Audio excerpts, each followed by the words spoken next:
வணக்கம். இன்னைக்கு நம்ம பார்க்க போகிற சமையல் ஒரு அருமையான தேங்காய் சட்னி தான் பார்க்க போகிறோம். தேங்காயும் தக்காளியும் சேர்த்து ஒரு அருமையான தண்ணி சட்னி. இட்லி, தோசை, ஊத்தப்பம் எல்லாத்துக்குமே நல்லாயிருக்கும். எப்பயும் போல் பண்ணாமல் இது மாதிரி ஒரு நாள் கொஞ்சம் டிஃப்ரெண்ட்டாக செஞ்சு பாருங்கள். டேஸ்ட்டு நல்லாயிருக்கும். ஸோ வாங்க அதை எப்படி செய்யலாங்கிறத பார்க்கலாம். இப்போ ஒரு மிக்சி ஜார் எடுத்துக்கலாம். இதில் வந்து ஒரு 6லேருந்து 7 வரமிளகா சேர்த்துக்கலாம். காரத்தை பொறுத்து நீங்கள் வரமிளகா எவ்வளோ வேணாலும் சேர்த்துக்கலாம். இதில் வந்து ஒரு 1/4 மூடி துருவின தேங்காய் சேர்த்துக்கலாம். ஃபஸ்ட்டு இதை வந்து நம்ம அரைச்சிக்கலாம்.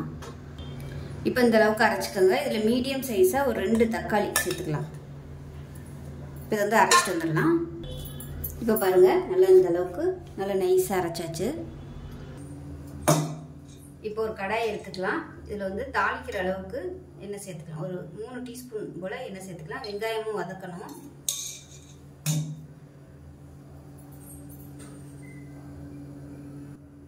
எண்ணெய் சூடானதும் ஒரு டீஸ்பூன் போல் கடுகு சேர்த்துக்கலாம்.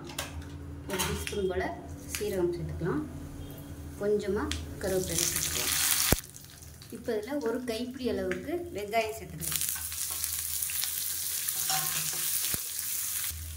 வெங்காயம் வதங்குறதுக்கு உப்பு சேர்த்துக்கலாம்.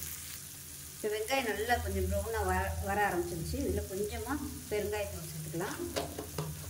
சேர்த்துட்டு மிக்ஸ் பண்ணி வச்சுக்கலாம். இந்த அளவுக்கு வெங்காயம் வதங்கும் போது தான் உங்களுக்கு ஃப்ளேவர் நல்லா வரும் அந்த சட்னிக்கு. இப்போ நம்ம அரைச்சி வச்சுட்டு அந்த சட்னியை சேர்த்துக்கலாம். நல்லா தண்ணியாகவே வச்சுக்கோங்க. நல்லா கெட்டியாகிட்டே வரும்.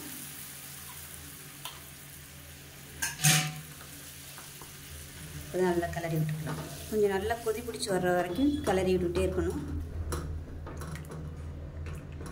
உப்பு செக் பண்ணி பார்த்துட்டு உப்பு சேர்த்துக்கலாம்.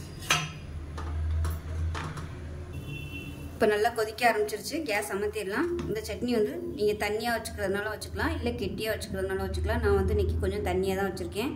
ஸோ அவ்வளோதான். இட்லி, தோசைக்கெலாம் ஊற்றி சாப்பிட்டோம்னா அவ்வளோ அருமையாக இருக்கும். ஊத்தப்பத்துக்கும் சூப்பராக இருக்கும்.